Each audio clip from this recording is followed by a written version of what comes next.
शहजाद जी। अब कांग्रेस पार्टी तो यही कह रही है कि उनके मतलब ये सच है कि वो फॉर्मर सीएम रह चुके हैं, रेणुका चौधरी जी भी हैं, लेकिन मौजूदा कांग्रेस के स्ट्रक्चर को आप देखिए तो वो तो अपने आप को डिसोसिएट कर रहे हैं, वो इस बयान से अलग कर रहे हैं। फिर आप लोग इसको इतना बड़ा मुद्दा क्यों बना रहे हैं?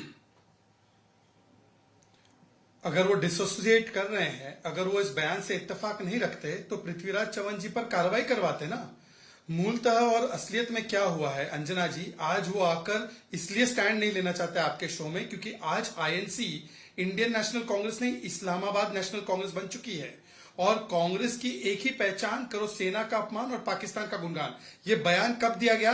कल विजय दिवस के अवसर पर, जब सेना को हमें नमन करना था उस दिन पर, और ये बयान सहयोग नहीं था। इस बयान के बाद पृथ्वीराज चौहान ने तो अपने बयान से कोई किनारा नहीं किया, रेणुका चौधरी जी ने एंडोर्स किया, एक और सांसद है उज्जवल रमन, उन्होंने बोला बिल्कुल सही कहा है, दाल में कुछ काला है। परंतु कांग्रेस का ट्रैक रिकॉर्ड देख लीजिए, नेहरू जी ने स्वयं ने यह वकालत की थी कि भारत को सेना की आवश्यकता नहीं, राहुल गांधी ने भी यह वकालत की थी कि भारत को सेना की आवश्यकता नहीं। मेरे पास वीडियो मैं सुनाना चाहता हूं। इसके बाद दूसरी बात, राहुल गांधी ने खुद ने बोला ऑपरेशन सिंदूर फेलियर और सरेंडर है।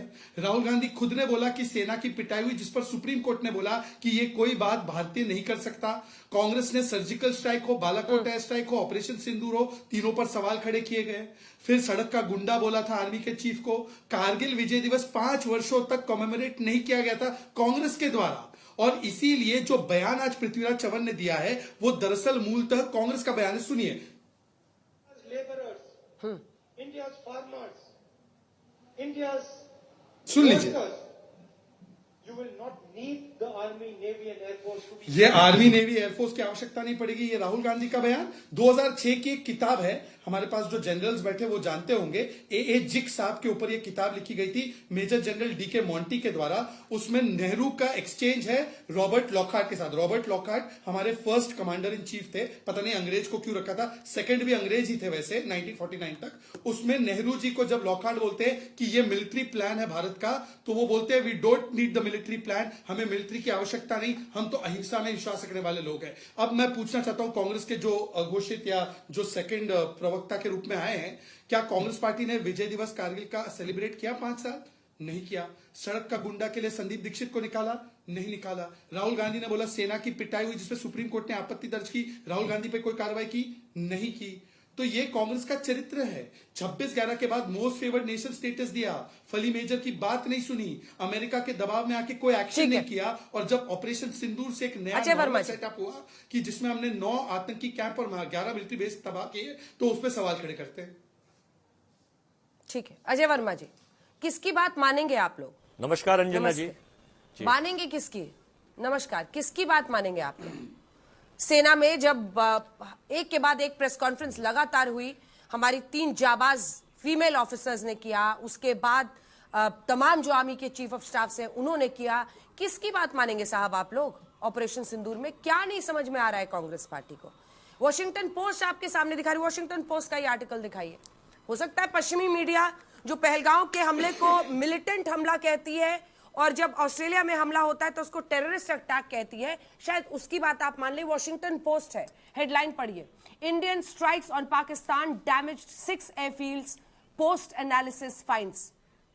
किसको मानिएगा? किसी को तो मानिए साहब। मैं बोलूं अंजना जी? आपका क्वेश्चन हो गया हो तो? जी हाँ, मैं बोलूं ना। देखिए अभी भाजपा के ज्ञानवान प्रवक्ता पता नहीं कहां की स्टोरी सुना रहे थे। इनको ये याद नहीं है कि जब ऑपरेशन सिंदूर चल रहा था, जिसको कहा इन्होंने ऑपरेशन सिंदूर, और फिर पूरे देश में सिंदूर बांटने की प्रक्रिया शुरू करा दी, जो महिलाओं का सबसे सम्मानीय, महिलाओं के लिए बिल्कुल पूरी जिंदगी की चीज होती है, उसका उपहास और माखौल बनाकर उन्होंने देश में बंटवाने का शुरू काम कर दिया। जब देश की महिलाओं ने चप्पल, डंडा, जूता लेकर पिटाई शुरू करी भाजपा के नेताओं की, कार्यकर्ताओं की, तो अब इन्होंने वो बैकफुट पे आके सरेंडर कर दिया।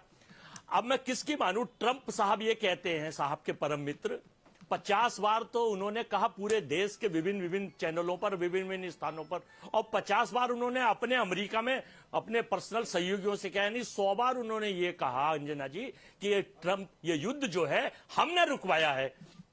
और तब तक भी इनके घोषित अघोषित राष्ट्रीय अंतर्राष्ट्रीय जल थल वायु तीनों तरह के प्रवक्ताओं ने तो छोटे भैयों ने बड़ भैयों ने बात करी, लेकिन देश के प्रधानमंत्री जो मित्र थे उन्होंने इस पर ना कोई बोला ना कुछ कहा। फिर पाकिस्तान के लिए एक बड़ी मैं बात ट्रंप ने कही, मैं इसे बड़ा निंदा करता हूं, शर्मनाक हूं। आपके चैनल पे भी मैंने कहा, ट्रंप साहब ने यह कहा कि पाकिस्तान और हिंदुस्तान दोनों शक्तिशाली देश हैं।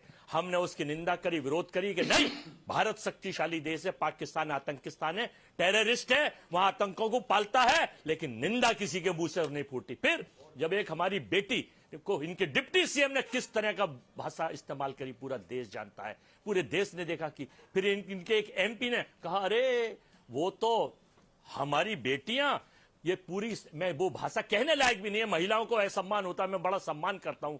और एक और चीज सुन लीजिए, ये सिंदूर की बात ना करें तो बहुत बेहतर है, क्योंकि जब बीच में ट्रंप, मैं फाइनल कर रहा हूं 10 सेकंड में, एक्चुअली में होता क्या है, सिंदूर के नाम पर जब शुरू करा, जब ट्रंप ने कहा तो ये छोड़ के भाग गया है, क्योंकि इनको शुरू से सिंदूर छोड़ के भागने की आदत है, देश के मुखिया को, देश के प्रधानमंत्री को, इसलिए इन्हें सिंदूर में कोई विश्वास नहीं है। और अगर इनकी सत्यता के लिए कोई बात पृथ्वीराज चौबरान के अन्य देश के दें, अब इन्हें वॉशिंगटन पोस्ट के ऊपर इन्हें विश्वास हो रहा है। सुन, अब आप भी नहीं समझ पा रहे हैं आप क्या बोल रहे हैं। मैं तो सिर्फ आपसे विनम्र निवेदन करूंगी कि आप अपने आप को भारत के एक नागरिक के तौर पर रखकर देखिए।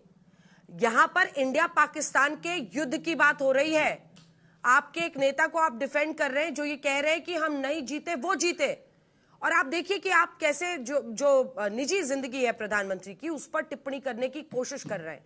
मतलब इससे शर्मनाक क्या हो सकता है जनरल सिन्हा, इससे शर्मनाक क्या हो सकता है। मैं तो डायरेक्टली कह रही हूं कि आखिर चाहती क्या इस वक्त ये 2-3 नेता जो इनके ये बयान कर रहे हैं, ये क्या सेल्फ गोल नहीं है इनके लिए? मतलब इस तरह की बात करना तो बहुत ही निंदनीय है। और जय हिंद अंजना जी। ट्रंप पर विश्वास है, अपनी आर्मी पर नहीं है। सिंदूर पर क्वेश्चन उठाया है, हो गया, ठीक है साहब, नेताजी हो गया आपका, अजय जी सुन लिया। जय हिंद वर्मा। देखिए अंजना जी, यदि हमारे शौर्य पराक्रम बलिदान क्या सुने साहब, सुनते तो रहे, शर्म से डूब मरते हैं आप लोगों को सुनते हैं कि हमने क्या कर दिया इस धरती पे, जन्म में क्या हमारे लिए कलंक है क्या? आप क्या सुनाएंगे साहब? आप पाकिस्तान की भाषा सुनाएंगे या एडवर्सरीज की भाषा या चीन की भाषा सुनाएंगे साहब? सुने जरा, हमें तो बोलने का मौका नहीं मिलता क्योंकि शायद हमारी आवाज कहीं जाती नहीं। अंजना जी, मैं आपको संबोधित करके बताता हूं, 96 आवर्स, मैं तो आप लोगों को मीडिया का वॉरियर कहता हूं। आप लोगों ने बिना अथक परिश्रम करके, आपके कैमरामैन से लेकर के पूरे लोग, जो आपने 96 आवर्स का बैटल दिखाया था, जो लाइव था हमारे घरों के अंदर में, टेलीविजन के अंदर, मैं भी नहीं सोया था, शायद मैं भी आप लोगों के साथ लगा था, और पूरी दुनिया उसको देखी। फिर एक फेक नैरेटिव आता है और हमारे शौर्य पराक्रम बलिदान शहादत अपमान, उसको आप देश की गद्दारी नहीं कहेंगे तो क्या कहेंगे आप? जब आप एक पृथ्वीराज चौहान उस समय होते थे जिनको वैलर ऑफ सिंबल रेजिस्टेंस माना जाता था, इस कलयुग के यदि पृथ्वीराज चौहान से नाम वही है इस कलयुग के, कैसे कह सकते हैं साहब ये कि पहले दिन ही आप हार गए? हमारे 12 लाख लोगों की जो सेना है उसकी जरूरत नहीं है? सेम चीज ये 62 पहले भारत की धरती से आवाज उठी थी कि सेना की जरूरत नहीं। हम तो बिना बोले, बिना थके, बिना हम अपनी सर अपने हाथों में लेकर के हम तैयार रहते हैं बलिदानी देने के लिए कि यहाँ के लोग सुख से जिए। जैसे ही ये खत्म होता है ये मोमेंट, फिर ये ऐसे लोग बिलबिला के निकलते हैं उन बिलों से और इस तरह की भाषाएं बोलते हैं। देखिए, बोलते हैं ना, हाथ अंगर को क्या, जब आपने पूरे विश्व को दिखाया है 96 आवर का बैटल, आप 9 ऐसे जगह पर जहां पर आपने डीप स्ट्राइक की उनके टेररिस्ट कैंप में, पूरे के पूरे उनके 11 जो उनके एयरपोर्ट्स हैं उनको तबाह कर दिया। उसके बाद यदि कोई कहता है तो मैं कहता हूं आप चुल्लू भर पानी में डूब मरिए, आपको किसी की जरूरत नहीं है। अजय जी रिस्पॉन्ड कीजिए। आप अंजना जी, मैंने लास्ट के 2 लाइनें सिन्हा साहब की सुनी है। सिन्हा साहब आर्मी के पराक्रमी आदमी है, बहुत बढ़िया आदमी है, लेकिन प्रॉब्लम यह होती है जब देश के आर्मी के लोग सरकार से सवाल ना पूछकर और जो सवाल सरकार से पूछ रहे उनकी मंशा पर क्वेश्चन उठाते हैं, तो मुझे ये ठीक नहीं लगता। फिर उनकी भी निष्ठा मुझे संदिग्ध लगती है।